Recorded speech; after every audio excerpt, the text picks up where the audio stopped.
Pythagoras प्रमेय के बारे में पढ़ेंगे, जो बहुत इंपॉर्टेंट होती है गणित के सवालों को हल करने के लिए। तो मैं पहले इसकी थ्योरी लिख देता हूँ।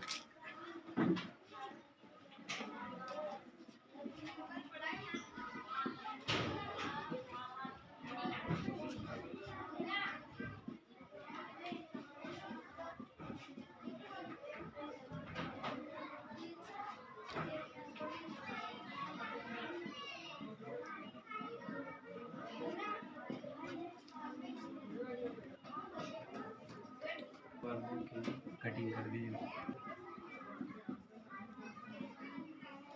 कटिंग तो हजामत थोड़ी करनी।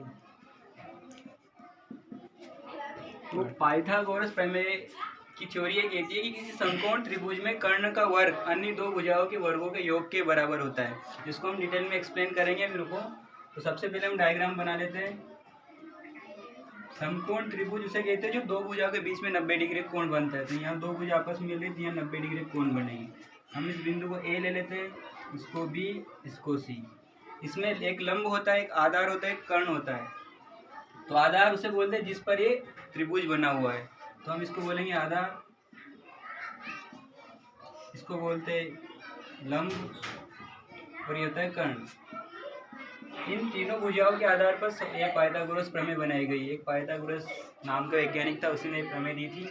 तो मैं बताता होती क्या है। जैसे परिभाषा में लिखा रहा है, कर्ण का वर्ग अन्य दो भुजाओं के वर्गों के योग के बराबर होता है। तो कर्ण का वर्ग मतलब हम पहले कर्ण का वर्ग लिख देते हैं, फिर अन्य दो भुजाएं उनको लिख देते हैं, जैसे आधार है और लंब है। तो जैसे थ्योरी में दे रखा है वैसे हम इसको सही करेंगे। समकोण त्रिभुज में कर्ण का वर्ग, तो हमने कर्ण का वर्ग लगा दिया, अन्य दो भुजाओं के वर्गों के योग के बराबर होता है। इन दोनों भुजाओं को अगर हम वर्ग लगा दें तो ये इसके बराबर हो जाता है। ये प्रमेय कहती है। अगर हम इसको ABC फॉर्म में लिखें तो कर्ण क्या बनेगा, A से C तक, मतलब AC का वर्ग बराबर आधार का वर्ग मतलब AB का वर्ग, और लंब की बात करें तो BC का वर्ग। ये समकोण त्रिभुज है, यहाँ 90 डिग्री कोण बन रहा है। अगर हम इससे रिलेटेड एक सवाल करें तो हम अगले स्टेप में देखेंगे इसके रिलेटेड एक प्रश्न करेंगे। पाइथागोरस प्रमेय से जो हल होगा, किसी समकोण त्रिभुज में आधार 4 सेंटीमीटर दिया गया है और लंब 3 सेंटीमीटर दिया गया है। तो हमें पाइथागोरस प्रमेय का यूज करके कर्ण निकालना है। सबसे पहले हम दिया है लिखते हैं, क्या क्या दिया है।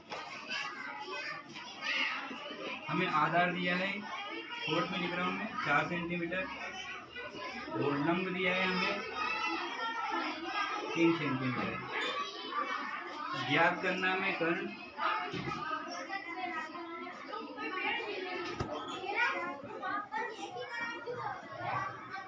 तो हम इस प्रश्न का उत्तर पाइथागोरस प्रमेय लगाकर हल कर सकते हैं।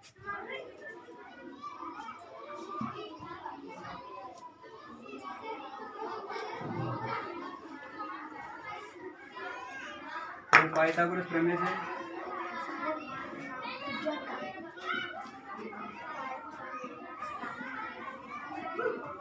पाइथागोरस प्रमेय कहती है कर्ण बराबर लंब का वर्ग प्लस आधार का वर्ग। तो हम लिख लेते हैं कर्ण का वर्ग।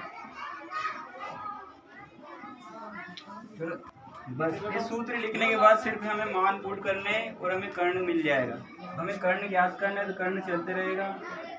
ये कर्ण का वर्ग है। लंब का वर्ग, लंब कितना दिया है 3, तो 3 का वर्ग हम लिख देंगे यहाँ प्लस आधार का वर्ग, तो आधार हमें 4 दिया गया है, 4 का वर्ग।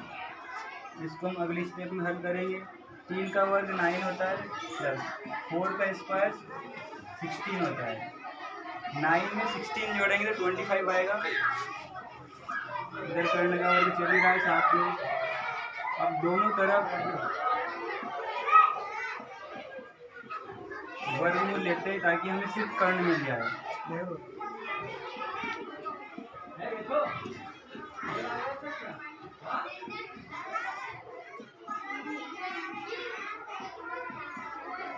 तो यहाँ स्क्वायर से कर्ण कट जाएगी, तो यहाँ बचेगा कर्ण। यहाँ हम करते हैं आगे। यहाँ अंडर रूट में 25 है। अगर हम 25 के गुणनखंड करें तो हम 5 × 5 मिलेगा, क्योंकि कर्ण की घात 2 है और यहाँ भी 5 2 बार है, तो एक 5 बाहर निकल जाएगा। कर्ण बराबर 5 सेंटीमीटर हमें मिलेगा। अतः हम लिख सकते हैं कर्ण बराबर 5 सेंटीमीटर। ठीक है। अगर इससे रिलेटेड और आपके मन में डाउट है तो कमेंट जरूर करें और ये बताएं।